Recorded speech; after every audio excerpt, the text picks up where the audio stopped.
respectable. Like us, hate us, but you'll never change us. We ain't ever gonna be respectable, respectable. Day. Real shame about Mel and Kim. Cut down in their prime.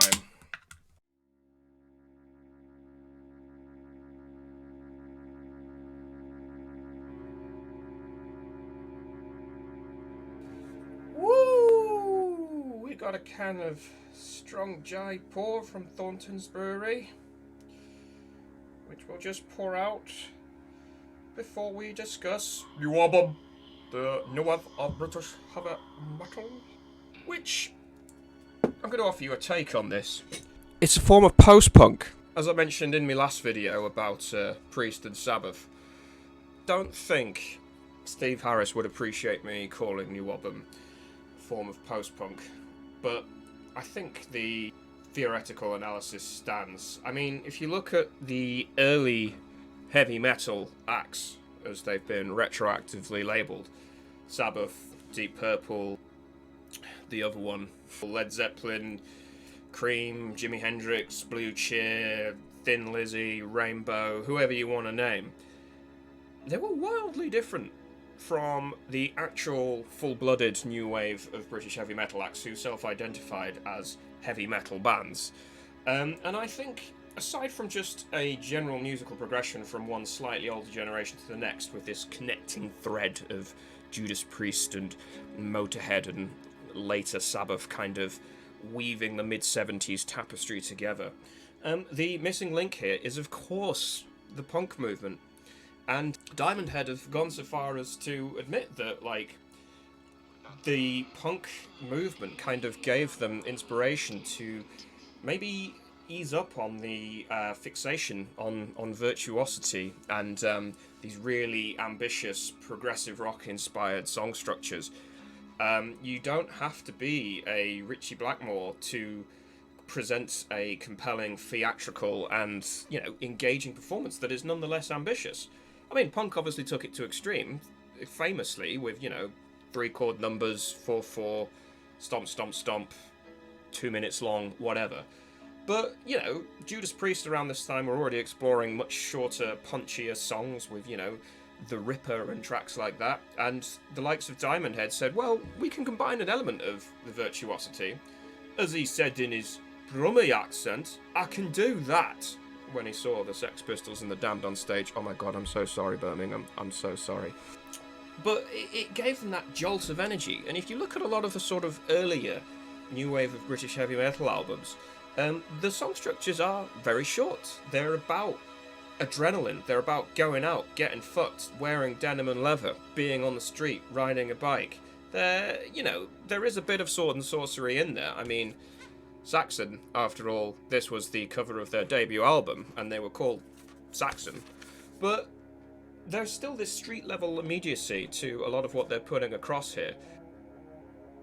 A lot of working-class bravado that they want to bring to their performances and their lyrics and their overall kind of demeanour, their press shoots and stuff. Again, let's think of the late 70s. Let's put it in context. Yes, by this point, Priest were exploring the biker cum fetish look and wearing lots of leather. Metalheads were now the standard kind of uniform was very long hair. They were borrowing a lot of fashion sense and imagery from the biker crowd, but they were still not quite there yet with the Venom-esque spikes and leather and swords and sorcery. There was still an element of, are we heavy rockers? Are we the inheritors of, you know, your Led Zeppelins and your Jimi Hendrixes, or are we bleeding into something new? And again, this is where the punk lineage does play an important part, because punk famously, you know, explored different dress sense, spikes, leather, a provocative kind of fashion sense that really marked them out as a movement. And metal was kindred but separate to this, opting for a slightly softer look with, you know, your conditioned thick locks of hair and none of your kind of shaved, angular presentation. But there's still this sense that they were on the same tracks parallel to punk in a lot of ways. And if you look at, we're going to take Angel Witch and Saxon as two examples of germinal new wave of British heavy metal. So if we trace it from, say, the mid-1970s, like we did with the last video when we were looking at Black Sabbath's Sabotage and Judas Priest's Sad Wings of Destiny in 1976, the parallel kind of evolution there is a little bit of Thin Lizzy dual guitar solo virtuosity. You've also got the Roadhouse Blues of Motorhead, who were famously huge fans of punks and very much aligned themselves with that movement, along with their direct kind of ties to old school rock and roll, your Little Richies and so on. But by the late 70s, you kind of have this weird schizophrenic kind of, are we going to delve into full-blown heavy metal? Not that we know what that is by the time of 1979, or are we going to go down the, say, progressive rock route, and are we going to explore more loose, psychedelic, almost fantastical, Lord of the Rings, Tolkien-esque inspired sort of rock music, a la Rainbow, who, although probably being one of the other sort of germinal first full-blooded heavy metal bands alongside Judas Priest, was still very much opting for a psychedelic rock undertone to a lot of what they're doing.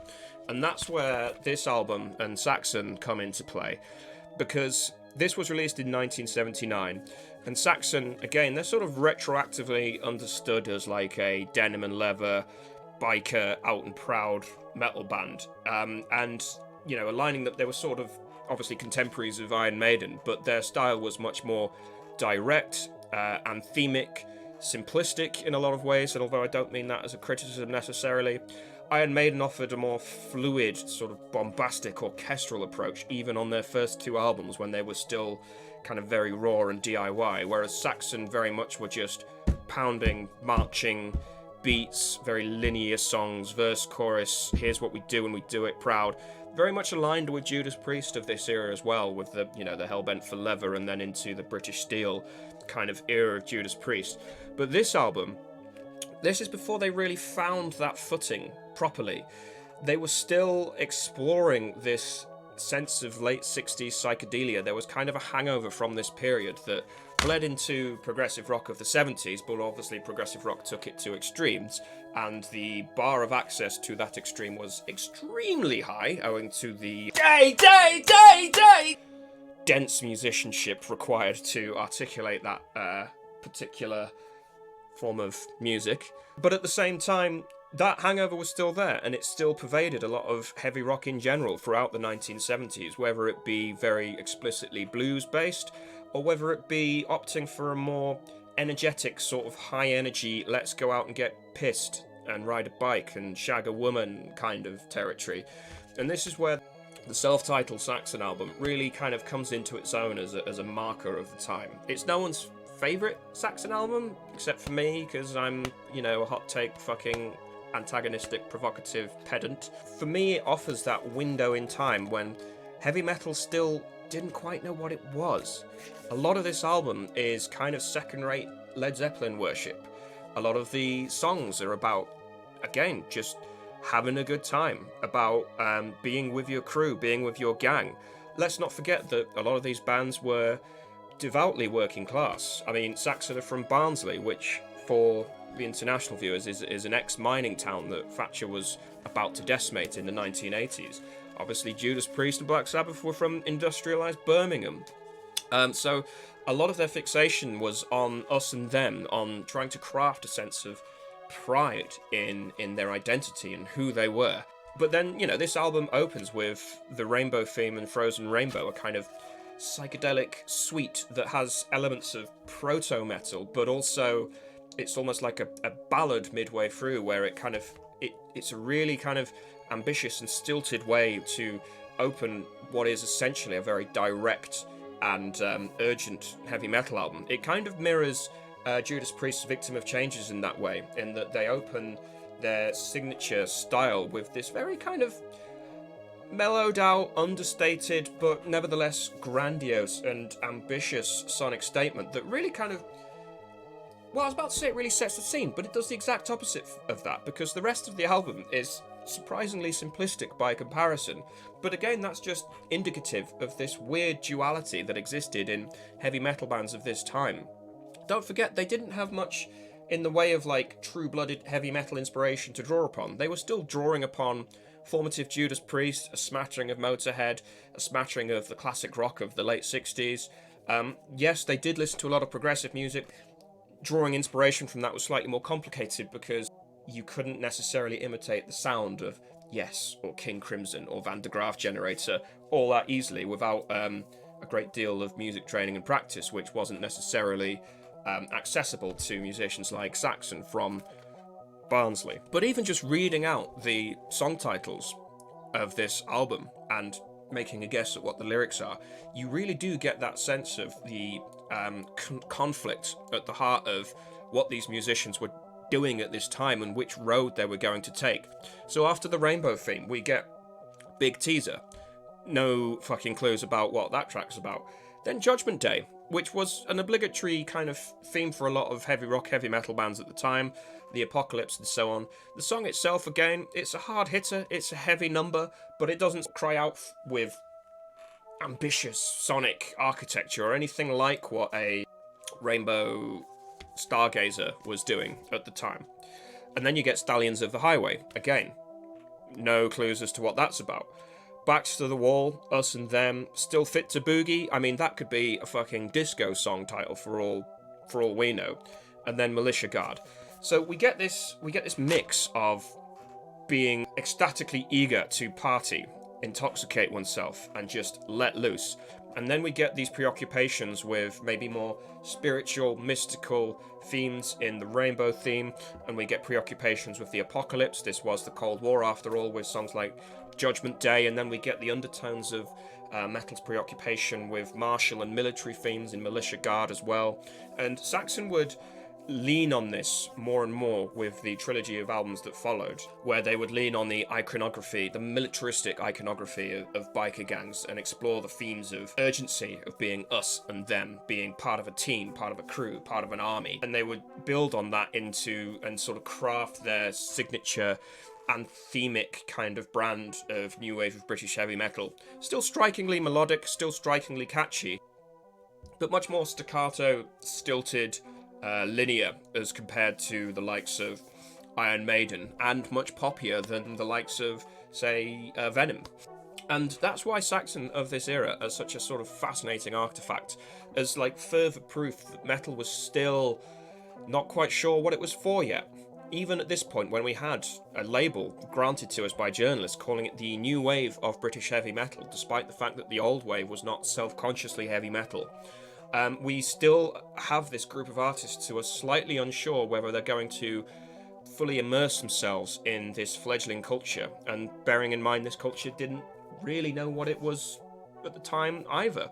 But this rich brew of Cold War malaise, this apocalyptic sense that, you know, the world could end at any point, the industrial decline in the UK, with the manufacturing base of the UK slowly crumbling before our eyes, even before Thatcher took office in 1979, and the urgency that punk kind of gave to accessible democratic music, this sense that anyone can do it, anyone should do it, and anyone who is doing it has an obligation to speak out, to say something that appeals to the immediate kind of experiences of potential listeners. This was a direct kind of challenge to the fantastical, esoteric preoccupations of progressive rock. Metal, by contrast, would kind of sit on the fence at this point and say, yes, we do want to talk about the real issues, about what our listeners are experiencing day to day, what they might want to get out of life, who they might want to ride with in terms of their crew, their gang, their tribe, whatever. But we also want to express a sort of cinematic panorama. We want to explore the fantastical, we want to explore new worlds, and we want to maybe express through the metaphor of sci-fi and fantasy and the deep currents of history and ancient mythology, the possibility of something else beyond the grimy streets of damp little England. We want to maybe articulate a vision for how the world could or should be, or at least offer a sense of cathartic escapism to our listeners. And this is really the gauntlet that Saxon are trying to ride at this point.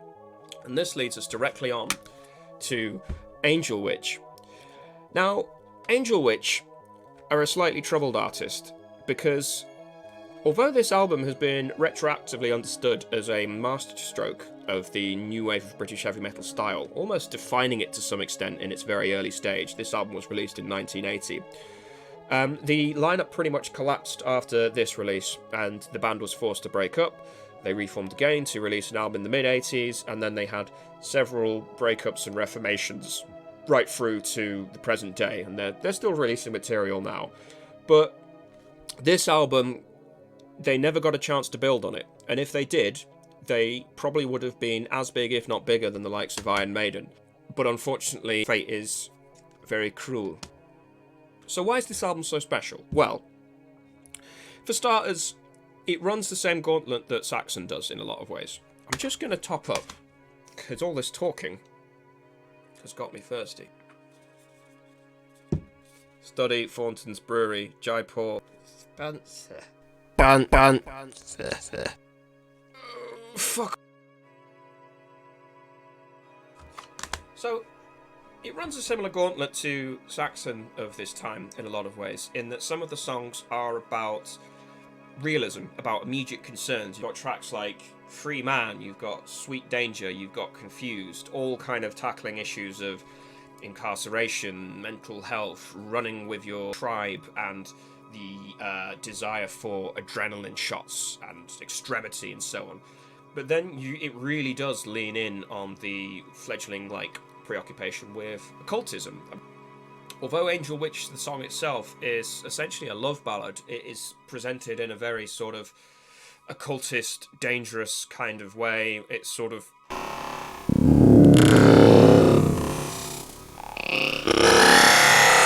slots into that early heavy metal kind of treatment of the female as dangerous, mysterious, othered, and so on. With retrospect, is maybe a little bit problematic, but also oddly compelling at the same time, and it's a legacy that metal is struggling to kind of articulate at the moment.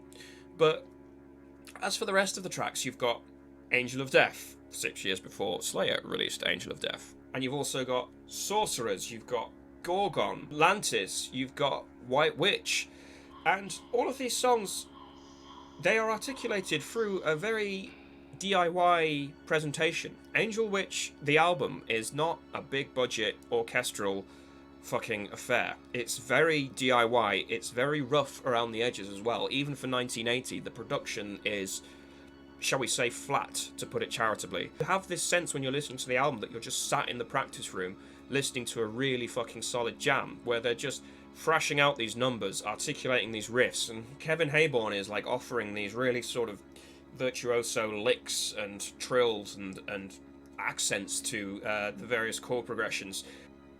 Alongside the full-blooded solos as well, he's offering all of these little interweaving melodic accents and ornaments that really kind of bring these songs to life beyond just flat, plodding chord progressions and linear 4/4 beats and so on. But also just the musicianship in general is simple. The tracks are not complex, but the musicianship, the tightness of it, the actual honest to God fun that they seem to be having really kind of elevates this into a work that kind of competes with a lot of later 80s, early 90s kind of works of kind of fantasy-based heavy metal.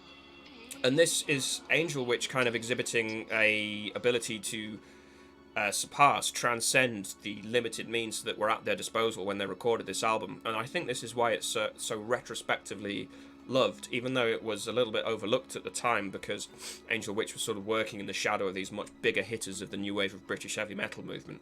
And I would sort of say, as a kindred spirit, I'd look to sort of Newcastle's Raven as a similar kind of outfit that really brought home the kind of the graft of a pub band who practice in a garage and play gigs in the back of the working men's club and so on. This is sort of the nitty-gritty, smoke, tobacco-ridden, beer-filled, vomity production line that a movement like the new wave of British heavy metal emerged from. It very much emerged from the 70s and then embraced the grandeur of the pompous 80s in this way. And Angel Witch sits at the apex of this transition between the two. They embody the rough, abrasive DIY ethos of late 70s rock, you know, as it had inherited punk, as like Motorhead were kind of really finding their stride, and Judas Priest were going for a slightly rougher, less progressive inspired sound, and you get the likes of Saxon coming on the scene as well. And Venom obviously weren't too far away at this point.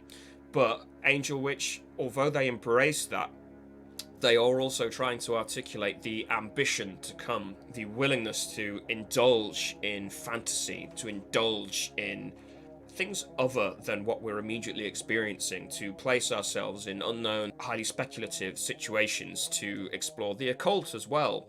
And let's not forget, this album revels in the occult. Cover is this as well, a copy of John Martyn's The Fallen Angels Entering Pandemonium, which again, it makes it look like a fucking orchestral death metal album cover at this point, and this was 1980, before we even had the likes of Slayer or Venom or Possessed or anyone else.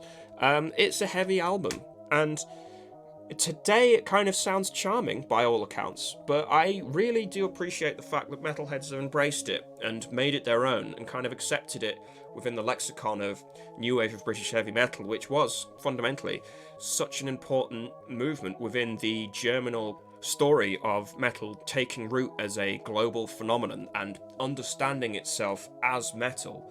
And I think that's what's really key here, is to understand that I think one of the reasons we misarticulate the narrative of metal throughout the 1970s is that today, or from the late 80s onwards I should say, heavy metal has been so staunchly, proudly and sharply itself.